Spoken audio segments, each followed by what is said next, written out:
Dans les épisodes précédents, je vous ai guidé à travers les étapes de la phase de l'avant-vente, la préparation du projet, son lancement, ainsi que les défis posés par le client et nous-mêmes. Je vous ai relaté le début du projet, où j'ai été confronté à un client particulièrement exigeant. Ce client désirait la flexibilité du mode régie, l'assurance du forfait et un consultant sur site. Cette demande a engendré une complexité croissante, exacerbée par les aléas, les incohérences de Julien et les demandes supplémentaires du client menaçant le périmètre et les délais du projet. Malgré une réalisation à mi-chemin, des problèmes et des tâches inachevées se sont accumulés. En réaction à cette situation alarmante lors de la pré-recette, j'ai dû réviser le découpage des tâches avec Julien et formuler une nouvelle stratégie pour garantir la réalisation du projet dans les contraintes de temps et de budget, et ce malgré les obstacles rencontrés. Dans ce dernier épisode, je vais vous détailler comment j'ai réussi à modifier non seulement notre méthodologie de projet, qui était initialement basée sur un cycle en V, mais aussi l'engagement qui y était lié, forfaitaire.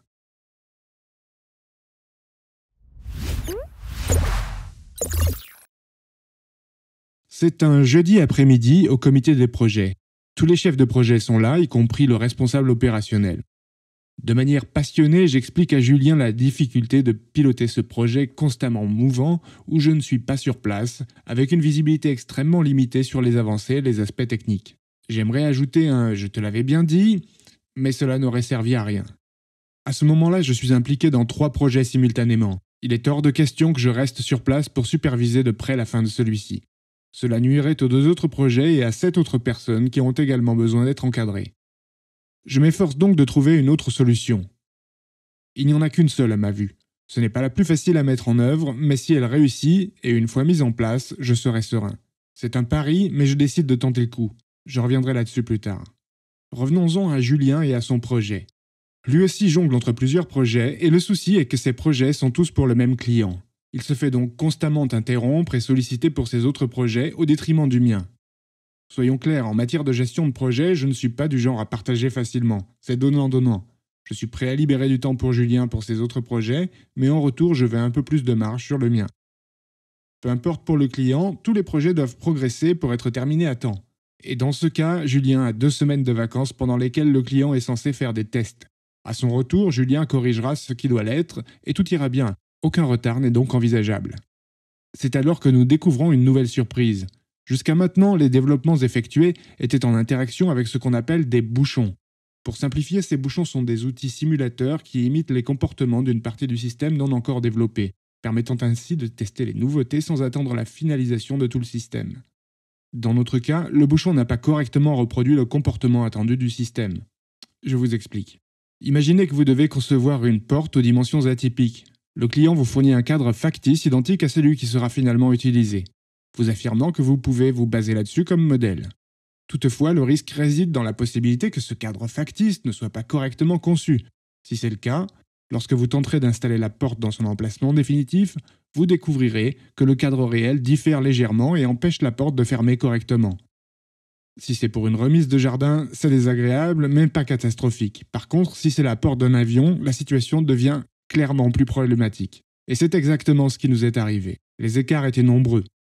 Je partage ces préoccupations lors d'une réunion de suivi avec le client par visioconférence. Nous convenons que Julien s'occupera de certains écarts, tandis que d'autres sortent du périmètre et seront traités ultérieurement, ce qui n'est pas optimal pour le client.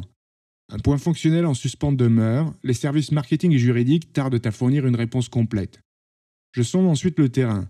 Penses-tu qu'il y a un risque que beaucoup de choses évoluent encore d'ici la fin du projet, parce que nous avons déjà utilisé 30 des 45 jours alloués ? Il n'y a rien de définitivement fixé, répond-il, ça pourrait encore bouger un peu. Je réplique, je comprends, mais ces changements continus du périmètre deviennent problématiques pour nous deux. Je suis tout à fait d'accord, admet-il avec un soupir. Et nous voici maintenant dans une étape cruciale du projet. Nous en sommes à près de 80% d'avancement. Face à certains éléments manquants et d'autres encore en évolution, nous avons décidé de passer à la phase des tests. C'est une véritable mise à l'épreuve pour mes principes, les leçons tirées de mon expérience passée et les bonnes pratiques que j'ai toujours prônées. Le client ressent également une tension croissante, surtout maintenant que la date de mise en production a été fixée. Bien que la phase de test ne soit pas un chemin semé d'embûches, elle n'est pas non plus d'une fluidité parfaite. En effet, un grand nombre de tickets sont ouverts essentiellement pour des ajustements car de nombreux éléments continuent d'évoluer. Chaque intervention demande 1 ou 2 heures, parfois seulement quelques minutes, et les anomalies que nous rencontrons sont plus souvent des tâches à terminer que de véritables problèmes. D'un élan indomptable, Julien intensifie son travail pour résoudre les tickets. Le rituel de la recette est bien réglé. D'abord, c'est l'identification du problème, ensuite le signalement dans l'outil de suivi. Nous réceptionnons, qualifions, priorisons, puis mettons en œuvre. Enfin, la relivraison intervient pour les tests, et pour chaque amélioration, nous revenons à l'étape de spécification qui nécessite une nouvelle validation. Nous consacrons plus de temps aux procédures qu'à la correction directe de nombreux tickets. Le client exprime donc son souhait de pouvoir simplement indiquer à Julien en face à face qu'un écran spécifique nécessite une modification. Il voudrait pouvoir lui demander de rectifier immédiatement pour permettre un retest rapide. Indépendamment du fait qu'il s'agisse d'une anomalie ou d'une évolution, cela doit être fait. Et je comprends parfaitement son point de vue. C'est à ce moment précis que je sens que nous avons remporté la victoire. Ma stratégie rénovée s'appuie principalement sur une communication directe avec le client. Mon objectif est de lui faire comprendre que le modèle actuel de cycle en V, sous forme de forfait, n'est pas adapté à ses besoins et à ses attentes, et peut nuire au projet. Mon but est de le convaincre de passer à un modèle de régie plus classique qui serait plus à même de répondre à ses besoins. Depuis plusieurs semaines, j'ai saisi chaque opportunité, chaque conversation téléphonique pour aborder ce sujet. Par exemple, je lui ai dit « Il semble y avoir beaucoup d'évolutions sur le projet. Si nous étions en mode régie, nous pourrions être plus flexibles. Mais en mode forfait, nous devons rester le plus cadré possible, sinon cela pourrait être préjudiciable pour nous deux. » Certainement, en y repensant, on pourrait juger l'approche plutôt indiscrète ou même un peu brutale. Cependant, en réalité, cela fonctionne plutôt bien en modulant les tactiques, les expressions et les arguments. J'ai progressivement fait prendre conscience au client du nombre de jours utilisés et du travail restant à accomplir dans le but de lui redonner une responsabilité en ce qui concerne le budget. L'objectif était de le pousser à réfléchir en termes de régie et de préparer la négociation sur le budget restant. Au bout d'un certain temps, j'ai même réussi à faire en sorte que cette idée de changement de mode soit consignée dans un compte-rendu en précisant que cela avait été suggéré par le client lors d'une réunion. Cela a duré 4 ou 5 semaines. Lorsque nous avons atteint 35 jours de travail sur 45, j'ai estimé que c'était le moment opportun pour faire une proposition au client. À la fin de la semaine, il ne restait que 5 jours de budget. L'idée consisterait donc à lui offrir la possibilité d'exploiter ces 5 jours restants à sa convenance, en somme en mode régie, afin de résoudre les bugs restants et travailler sur les évolutions. En contrepartie, il me remettrait les derniers procès-verbaux de recette et de fin de garantie signés au terme de ces 5 jours. Lui se retrouve avec toute liberté de faire ce qu'il souhaite pendant ces 5 jours, sans processus formel, en collaboration directe avec Julien. Moi, je termine le projet en 45 jours sur 45, j'arrête de me débattre et j'ai un client satisfait. Je m'organise donc soigneusement en préparation pour la réunion de suivi de vendredi. J'ai réfléchi à la meilleure façon de présenter ma proposition. Je cherche la tournure adéquate, les termes justes, et le moment arrive. Je décroche le téléphone et compose le numéro. Le client me répond. « Salut Martin, avant de commencer la réunion, j'ai une proposition à te soumettre. » Vous pouvez probablement deviner la suite. C'est le client lui-même qui me propose de terminer le budget en mode régie. Je feins une légère résistance avant d'accepter rapidement. Nous formalisons cela dans la journée. Nous validons auprès des autorités supérieures de chaque côté et l'accord est conclu. Tout le monde en sort gagnant. Ces 5 jours se sont merveilleusement bien déroulés et la collaboration avec ce client s'est même prolongée par la suite en continuant dans ce mode de travail. Bien entendu, tout n'était pas parfait dans ce projet et on aurait pu procéder de différentes manières.